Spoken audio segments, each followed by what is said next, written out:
เอาเงาวันนี้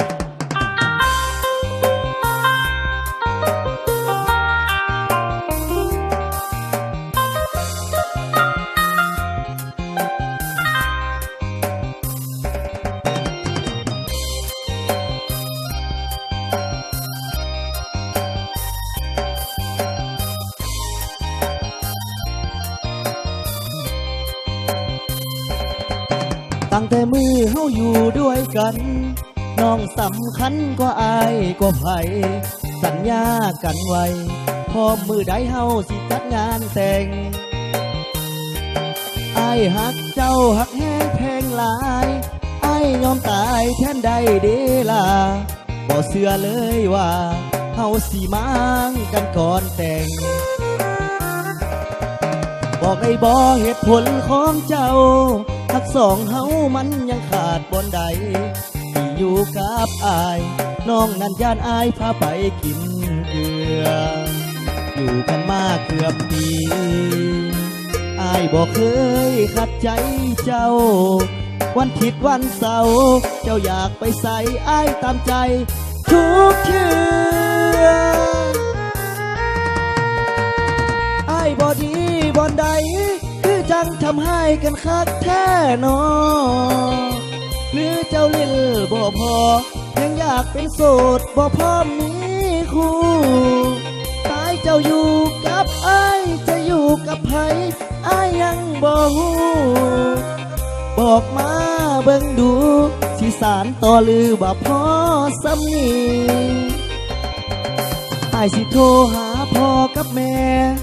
มาซอยแก้กับสิ่งที่เป็นอยู่หากว่าเจ้าบ่แม่นเนื้อคู่อายบ่ฝืนใจเจ้าต่อความหักมันบังคับบ่ได้ถ้าฝืนใจเฮาบ่มีสุขต่อ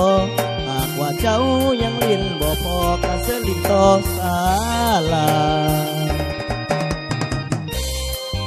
เอาเกี่ยวกันเด้อเกี่ยวขวากันซ้ายเลยน้องยิ้มสิกันเด้อ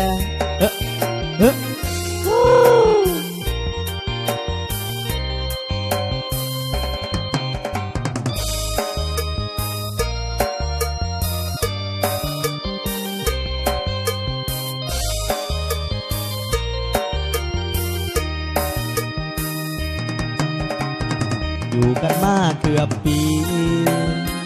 อายบอกเคยขัดใจเจ้าวันผิดวันเสาร์เจ้าอยากไปใส่อายตามใจทุกเชื่อ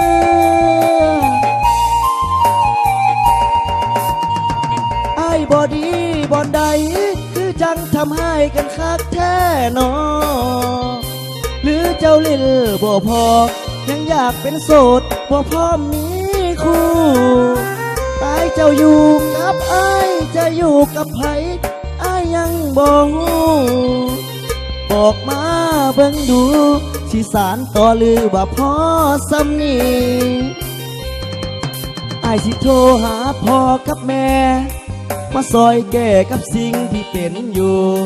หากว่าเจ้าบ่แม่นเนื้อคู่อายบ่ฝืนใจเจ้าต่อความหักมันบังคับบ่ได้ถ้าฝืนใจเฮาบ่มีสุขต่อหากว่าเจ้ายังลิ้นบ่พอกะเสือลิ้นต่อศาลาพร้อมยกเลิกสัญญาพร้อมยกเลิกงานแต่งเอาสองซ้อนเด้อเกี่ยวกันนะพี่น้อง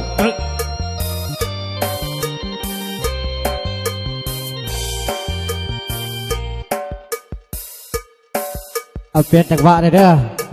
โอ้ยอดแอลคนว่าเนี่ย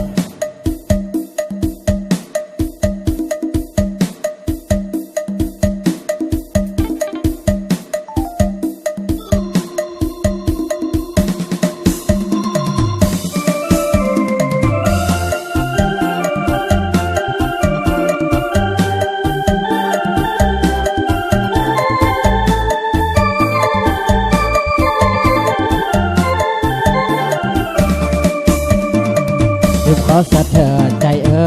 ยลืมเขาสะเทือนใจเอ่ย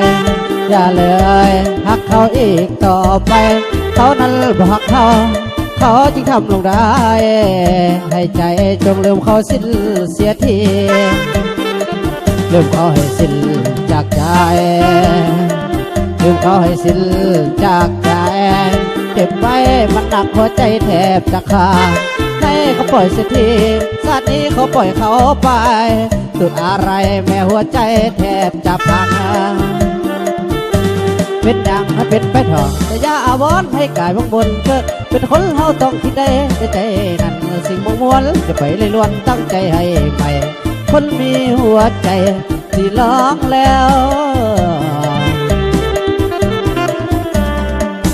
หากจริงนั้นมีกับคนทั่วไปบางคนข้างใน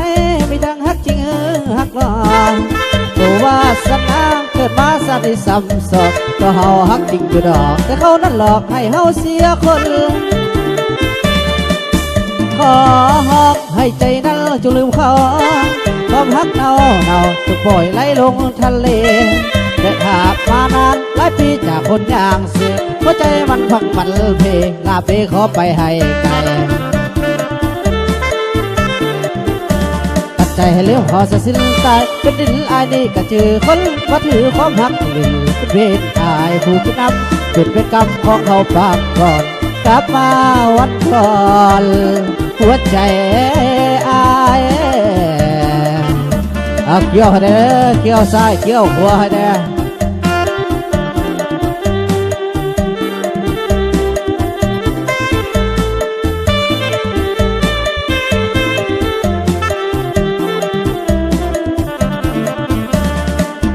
ฮักจริงมันมีกับคนทั่วไปบางคนข้างในมีทางฮักจริงฮักหลอกผู้วาสนาเกิดมาสัตว์ในซ้ำสองก็เฮาฮักจริงอยู่ดอกแต่เขานั้นหลอกให้เฮาเสียคน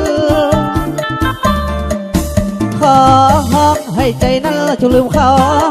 ความรักเนาจะปล่อยไหลลงทะเลแบ่งหาบมานานหลายปีจากคนอย่างสิหัวใจมันพังปันเพลาบเรขอไปให้ไกล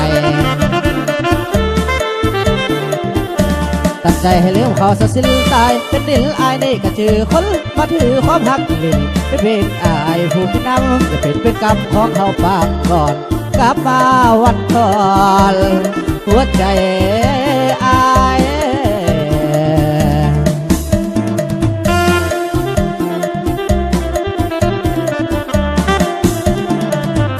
เอาเข้าใจลายเด้อ